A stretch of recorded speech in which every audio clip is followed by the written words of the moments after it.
In education, you hear people say, we will have technology anytime, any place, anywhere. But to many educators, that means except in the classroom.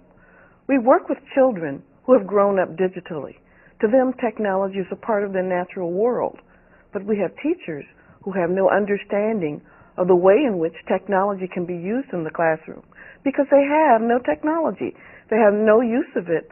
There's very little time to practice, think about, incorporate technology as learning. And most of all, there is no way in which they can transform education to the education they know now as to what it was when they went through school. So many teachers, many educators, many administrators are holding on to ideational scaffolding that was of the last century. This is the 21st century. The world has changed. Children live in a world of media. It speaks to them from everywhere. But when they go into a classroom, many times there's just chalk and talk, and they're bored. It isn't because the teachers are doing anything differently than when you went to school. It is because the world has changed.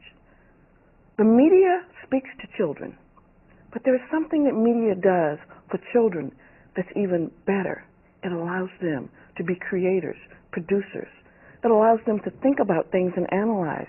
It allows them to go on field trips with people like Bob Ballard and to places they may never go.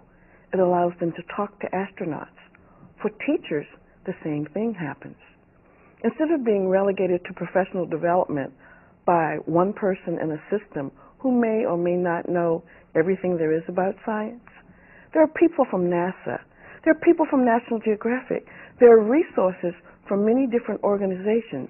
And there are even teacher organizations that cull content and create projects like the MCI Marco Polo to allow them a path, a guide, a Silk Road, a way to think about using technology as media. So how do we change teaching and learning? And how do we create the possibility that instead of just pioneers, we engage all teachers? We start with engaged learning. One of the things we must do to teach teachers is to allow them to explore the ways in which they can use technology to create a learning landscape. Now, what is a learning landscape? It's the way in which they use technology to invite children to learn, to understand, to explore, and it includes many different types of technology. It's not just the internet. It's bringing together, converging, creating many ideas that allow children to learn. But a teacher must do this first.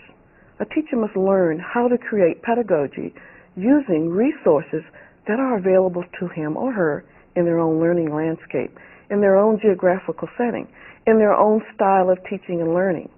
So teachers need access, first of all. They need also support to learn the technology. And learning the technology is not learning the 4 languages that I learned but didn't use. Learning the technology is not learning a piece of software, and sometimes we think so. It's taking the teacher, it's taking the educator, it's taking the administrator to the point where they understand what engaged learning is. You may walk into a classroom where wonderful things are going on and not be aware of the fact that it requires structure, because you need to know, first of all, how does it work? It needs to have a kind of seamless interface. So how does it work, and how do we use this, and what are we doing today? So the construction of the learning landscape creates the product, the project, the objectives, and the assessment. A lot of people think when children are using technology, they're playing. It seems like play because it's joyous learning. It seems like play because they're not looking at you. It seems like play because the teacher may be a guide on the side or a person sitting engaged in working with a group. That's different for a lot of us. It looks like the teacher's not working. When you first start working like that, it's very hard working because you have to learn new ways of controlling, allowing, sharing, and also you must learn to be a learner. That's hard for some of us. But transformational learning will change the world in such a way that we can do many different things that teaching and learning have never done. One of them being that we'll create paths to lifelong learning. In the learning landscape, one of the things that happens is people say, well, when is this technology going to get to the point where it's all at one place? It never will be. We who change shoes buy new cars, buy new appliances, sometimes think that the things that we use in education have to last 10 years. I want you to think about this scenario. Children in my classroom were working with NASA. There was a special project in which they were able to evaluate, look at, think about the Horsehead Nebula. Now, what is that? It's astronomy. It's wonderful things. There's a website called Windows to the Universe where you can look at that now, or you can actually help the scientists look using the Hubble Space Telescope. We don't have that in the classroom. There's a very difficult way of teaching astronomy. But with the internet, the children can use that and perhaps draw in the art from all of the cultures that have preceded us to see the way in which people have looked at the sky. But the Horsehead Nebula was on Time magazine. My children saw the Horsehead Nebula 6 months before most people in the world got to see it. Education is empowerment. Education is knowing where Alexander the Great really went, not just thinking of him in a paragraph, but being able to explore his footprints in India, in Greece, and as he went all through the Asian areas, and knowing what the cities were. I was lucky enough to be on a Fulbright, and I have a coin from where Alexander the Great went. I collected it in Kashmir, but most of our children can only do that exploring, using the internet as a resource. The great thing about that is they don't stop when we tell them. They stop when they've got their fill of it. And maybe one of the things that we do is to change learning into seeing information and changing it into knowledge that becomes personalized. Professional development is something that can be totally changed and transformed. I'm talking to you in ways that we can train teachers. Instead of being just a teacher in a place where there are no experts, we can reach to the Louvre. We can go to Egypt. We can go inside the pyramids. We can create projects that allow children to decide what would happen. I want you to think about the World Heritage Sites. You can't take the children around the world in reality, but you could with ubiquitous computing. And what is that? That's anytime, any place, anywhere. We can use wireless objects. We can use little handhelds, and children can use cameras, take notes, type their little information in. What if we connected World Heritage Sites and let children from another country bring their idea of what the treasures are of a place that we've already certified as World Heritage? Or what if children are using global ways to think about the environment? We work sometimes in very specialized ways. Teachers get to go many places that children can't. So if you were going to go into a rainforest, or if you were going into the jungles of Peru, how would the children be able to participate? Well, we have guides who do that.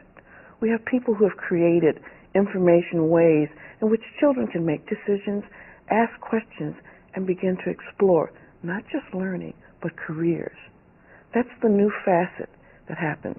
And with ubiquitous computing, as they think, analyze, process, and create ideas, sometimes you get products you never asked for. I did a project called Chesapeake Bay, and it's all about crabs and the way in which we use the environment. And I had visitors to my classroom. So we showed them our maps. We showed them our resources. We talked about seining and measuring time and tides. But the children did something I'd never seen before. They pulled out journals. They pulled out books. And this is before Oprah. They actually enjoyed learning in such a way that they created poems, books, and stories, and they gave them to the visitors. So one of the things that technology allows us to do is to know that we can give away that information, the information that we turn into knowledge, and that learning is a gift to be shared in many ways, and particularly in global ways. I'm able to speak to you from across a digital divide, but the digital divide that I'm speaking to you from is from a classroom versus places where there are lots of technology. There are many people in global situations where I go who have little or nothing. But weightless goods are the most important things that pass across these technologies that we share. The way to cure diseases, to test water, to understand, to take the knowledge and share it in many different ways is really important. When we talk about digital divide, we must also think about the content. Is the content reflective of the way the world is. Sometimes we give children universal knowledge, which actually means we haven't given them anything at all. Do you know who Dorothy Coleman is? You probably know who Amelia Earhart was. But Dorothy Coleman was the first black flyer, and she actually had a license and barnstormed all over the United States. Sometimes children have to see it to be it. When I taught a special project from the Smithsonian called Seeds of Change, some of my Hispanic children learned for the very first time of the majesty, of the culture, of the wonderful things that existed in pre-Columbian era. They knew that there was something, but they weren't able to define the cultures. So by using technology, we brought two old worlds together, not a new world. There was not a new world. Now think about it. There were some kinds of developments that have to do with metallurgy. They were in Africa. They were in Japan. There were cultures that discovered long before Arthur and his knights how to create technology, which at that time was metal. And people went to the libraries of Alexandria. They went to learn where the ideas were. So in creating our content to share what's going to be on the internet, we must also use every kind of tool, every kind of technology, GIS kinds of things, but include the whole world in our learning. We can't just have one view.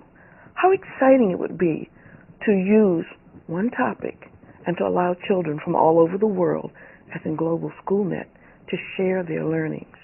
What a small world it will be, and kids with the tiniest of fingers can reach out to the world using technology as a tool and change the world for the better. In using technology, we need to develop stakeholders. The community needs to understand what the technology is. And so one of the things that we can do as educators, as administrators, as community people, is to explore the technology in new ways. You've seen the book fair. What about a technology fair? What about a technology roundtable that brings people together to think about, to share, to see what the technology is in the community and what the new ways are of sharing technology? And then with parents, in schools, perhaps we use technology to contact them. One of the things that happened to me was that a student in my classroom won the first computer I ever had. But do the teachers have the technology? Does the school have sufficient technology to deploy, to share, to do the wonderful things we're talking about?